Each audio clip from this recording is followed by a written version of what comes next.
Hello everyone. आज के इस लेक्चर में हम कवर करने वाले हैं इंटरनल सोर्स ऑफ फाइनेंस और एक्सटर्नल सोर्स ऑफ फाइनेंस क्या होता है। देखो, इंटरनल सोर्स ऑफ फाइनेंस की जब हम बात करते हैं तो इंटरनल से क्या मीनिंग निकल रहा है कि कंपनी अपने आप से है ना, इंटरनली किसी न किसी सोर्सेज से वो फाइनेंस का जो वो क्या कर रही है, एलोकेशन मतलब इंतजाम कर रही है। बट अगर हम एक्सटर्नल की बात कर रहे हैं तो एक्सटर्नल मतलब बाहरी, कि बाहर से पैसा लेना पड़ रहा है कंपनी को। तो मीनिंग की बात कर लें तो इंटरनल सोर्स ऑफ फाइनेंस जो कि allude to the source of business finance that are generated within the business from the existing assets, के कंपनी के पास जो भी संपत्तियां पड़ी हैं, जो भी एक्टिविटी है, उनसे ही वो पैसे को क्या कर रही है, अरेंज कर रही है ना। तो वो इंटरनल सोर्स ऑफ फाइनेंस हो जाएगा।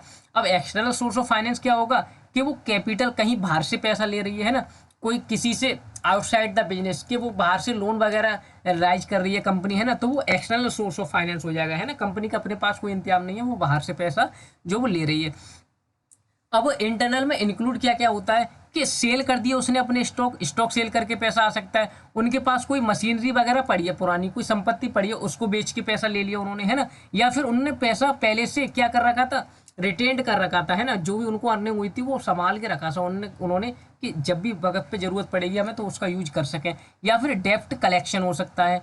अब एक्सटर्नल में क्या क्या चीज़ें होती कि हो सकती है कि फाइनेंशियल इंस्टीट्यूशन से हमने कोई लोन वगैरह ले लिया बैंक से, कोई प्रेफरेंस शेयर हमने राइज कर लिया, कोई डिवेंचर है ना, कोई पब्लिक डिपॉजिट्स हो सकती है, लीज ले ली, लीज पे कोई फाइनेंस ले लिया हमने, कॉमर्शियल पेपर हो सकते हैं, या फिर ट्रेड क्रेडिट हो सकता है, या फिर फैक्टरिंग। ये सारी चीज़ें एक्सटर्नल सोर्स ऑफ फाइनेंस की होती हैं, ठीक है ना। अब कॉस्ट की बात करें, देखो इंटरनली ये तो अपना सोर्स है ना, तो इसकी कॉस्ट तो कम होगी क्योंकि ये हमारा अपना सोर्स है। जब हम बाहर से पैसा लेंगे तो इसकी कॉस्ट क्या होगी, ज़्यादा होगी, ठीक है ना, ज़्यादा होगी। अब कोलेटरल की बात करें, कोलेटरल का मतलब कुछ ना कुछ गिरवी रखने की बात कर रहे हैं हम है ना, कुछ ना कुछ उसके बदले में एक तरीके से देने की बात कर रहे हैं। तो इंटरनल में तो हमें कुछ नहीं देना होगा ऐसा है ना, क्योंकि हमारा अपना पैसा है, कभी भी इस्तेमाल कर सकते, कभी भी संपत्ति को बेचो पैसा ले लो है ना।